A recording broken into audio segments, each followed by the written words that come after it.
Hello, I'm Diane Martindale, the President of the Board of the San Juan Islands Museum of Art, and I welcome you to Island Artist Scenes, brought to you by SJIMA and the San Juan Community Theater. Today, we'll be meeting Reve Lockhart, an abstract expressionist who lives on San Juan Island. Reve is a painter, printmaker, and ultimate instructor of visual art. She has had selected solo and group exhibitions and has created public murals. Reve has managed the creation of most of SJIMA's exhibitions for years. She was a professor of art at the South Dakota School of Mines and Technology for 16 plus years. She has a Bachelor's of Fine Art in Painting from the University of Illinois and an MFA in Studio Art from the University of Arizona. And Reve won a Fulbright Teaching Award. Hi, I'm Reve. I'm an artist, painter, printmaker. Welcome to my studio in Friday Harbor. I am a mark maker, not a picture maker. I have studied abstract expressionism for most of my life, beginning at the university. People like Mark Rothko, de Kooning, Jackson Pollock, Helen Frankenthaler, Joan Mitchell, and even O'Keeffe, though Georgia is not an abstract expressionist. These are the people that I studied and whom I admire most.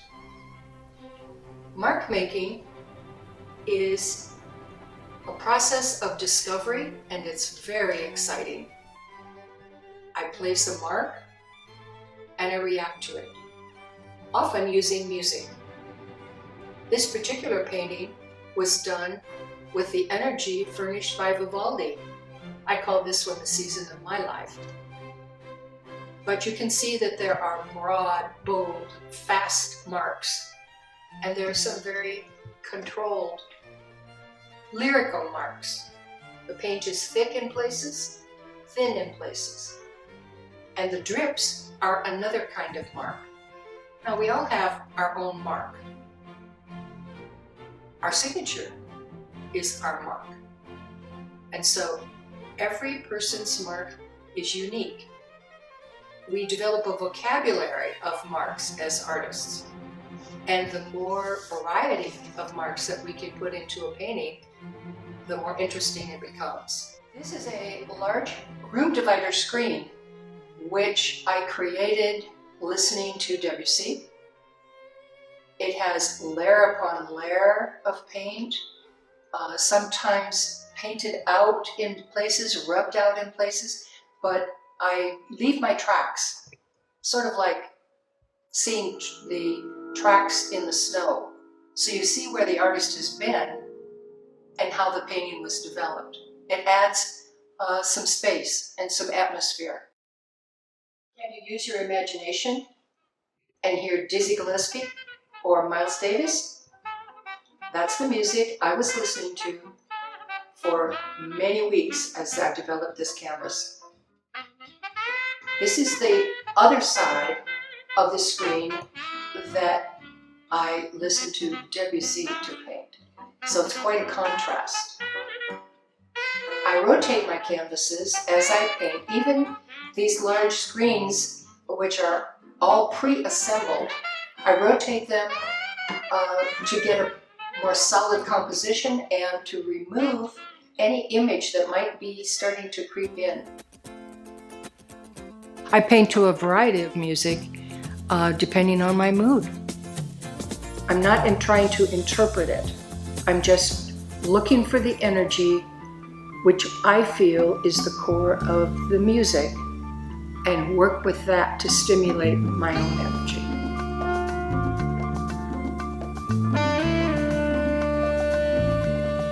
I listen to a variety of music, and I listened to a lot of Great White at one point, both before and after the dreadful fire that occurred in Rhode Island at the opening of one of their performances. Jack Russell was one of my favorite singers and composers. In that fire, 100 people died and 230 were injured.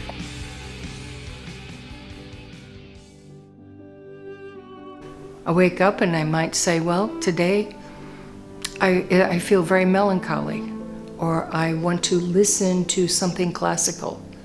So I may play Debussy, or Vivaldi, or Chopin. I particularly enjoy Yo-Yo Ma, play his cello music all the time, or often. And in fact, Majusaka was painted to that cello.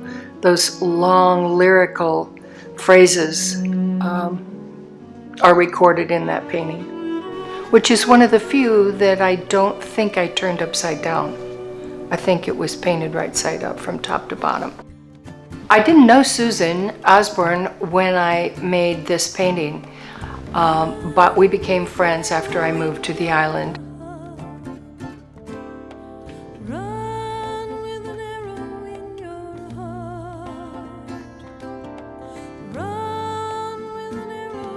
It's really, for me, a grieving painting after I lost someone very important to me. And what it means to me is that you don't go down with a loss. You stay on your feet and you run through the pain, you come out, you run back through it, you come out, but you don't go down, because it's much harder to get up once you've gone down. It's important to explain that the music for me is the glue that fits between one day and the next. So if I go back into the studio a second or third day, or in some cases when the paintings are large, I may work on one very large canvas for 3 or 4 months, then every day the exact same music goes on, and it's as if I have never left to go to sleep. It's one long continuous day that provides continuity in the painting.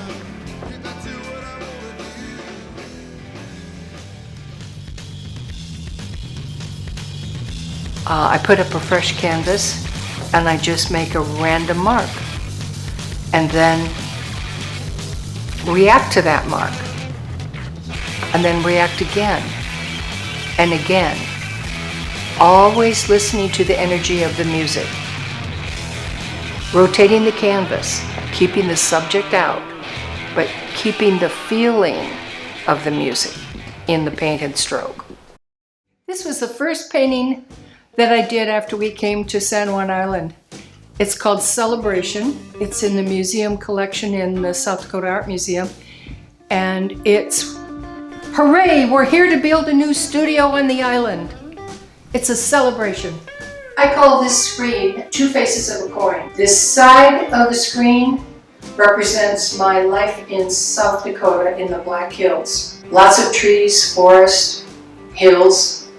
We have houses. We have streets. This side of the screen is representative of my experience in the Northwest.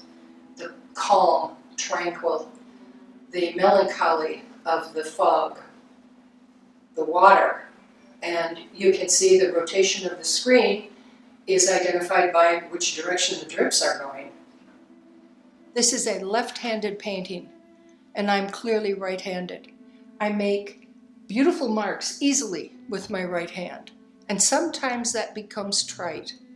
So I switched the brush to my left hand and began to chop away at the canvas the best that hand does. And I rotated the canvas, and this happened to be toward Easter time. And after a few weeks, this is how it settled out. It ended up as a crucifixion that was totally unintentional. There are figures at the bottom. There's the IRNI document from the top of the cross. This is an example of how we bring our own history to a piece of art, any piece of art.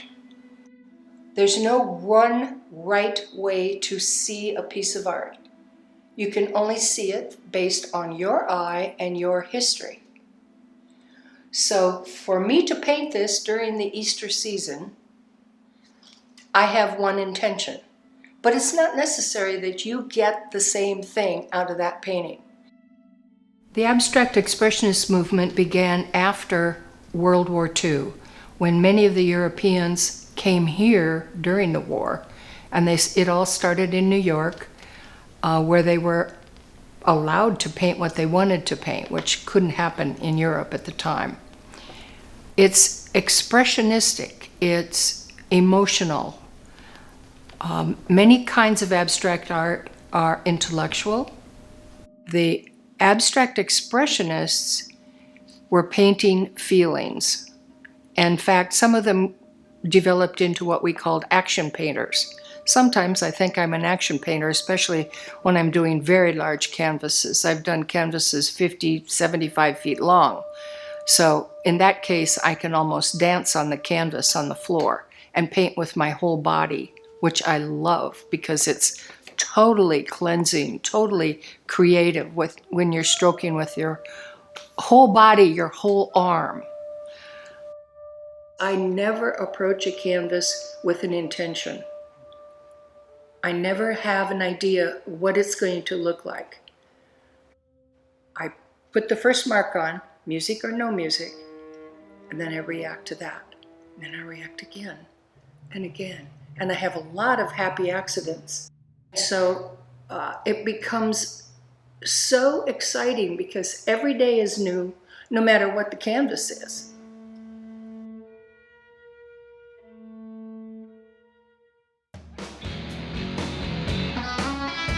I like to sing loudly. I don't whisper very well.